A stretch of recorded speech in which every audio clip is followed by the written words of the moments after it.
the beginning of the 1930s, my grandmother, Maggie Gillespie, nee McElwee, she was born in 1882 in Glenfin in County Donegal.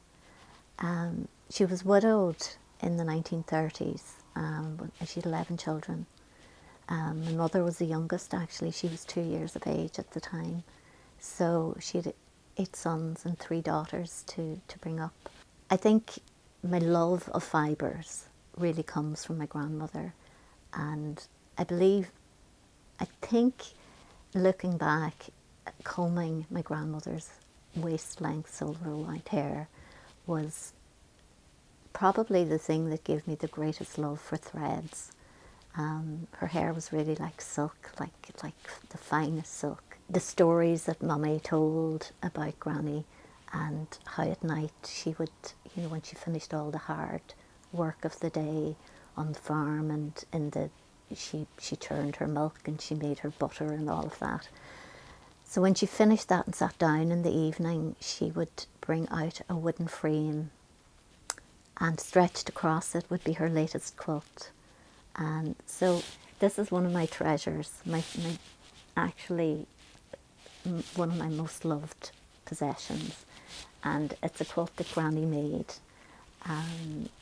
Here I'd made studies of drawings a few years, last year actually, on the Inktober, and I took the month and I spent it with this quilt, drawing and making the little patches from the quilt to piece together her work, and to retrace her pathway that she left for me, really through her work. My mother used to talk about how she would sit by the fire, her eyes closed, actually dozing off to sleep, and the garments I visualised, Mum would have said, she was knitting cardigans and jumpers and socks for the children, but I visualised her like a conjurer, and these jumpers and socks and things just dripping out of her hands onto her lap, for her children, to keep them warm. Donegal is a cold enough place in the winter time, so the warm quilts. And actually underneath here you can see that it's all work, from work clothes, tweeds, ancient old fabrics, beautiful Donegal colours, tweeds and heathers, but she made very conscious, creative decisions in the way that she put the quilt together. It's really fallen apart, and I intend, one of my next projects, I intend to reconstruct it or repair it really, with golden thread, and just put it back together. And again, that'll bring me another step closer to my grandmother. Sometimes I imagine her like an alchemist, finding roots and berries and lichens, leaves, bark, everything from nature you could make dye from. And Mummy used to tell how she picked the lichen in particular.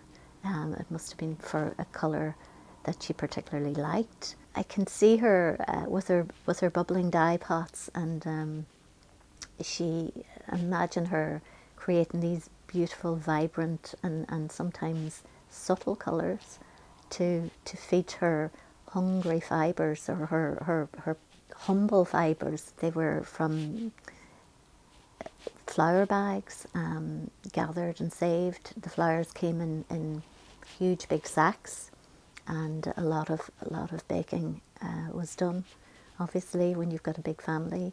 And so she saved up all of the bags, and then would have cut them, and she made work shirts for her sons.